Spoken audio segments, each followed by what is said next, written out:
I dag så gör vi en gåva till vinen som älskar kaffe eller som du plejer att dricka kaffe samman med. Och det är en fitt simpel gåva som är inte kreativ och vi håller på till att göra koppar.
Our koppen ständer good coffee is a pleasure, good friends are a treasure.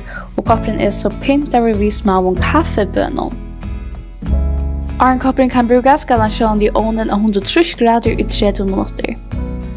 Efter det så kan du pynta vid imneskum gåen till en goda kaffevin som han får anjuta av julen.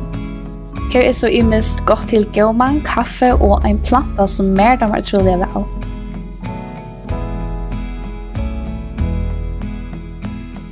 Du kan sjå bruka de här plantorna som tittar och hod till de flesta som är vis i heben här vi är köpt från FK och kaffe är köpt från bredd. Du kan sjå välja era plantor eller annan kaffe som tittar till det här kaffevin.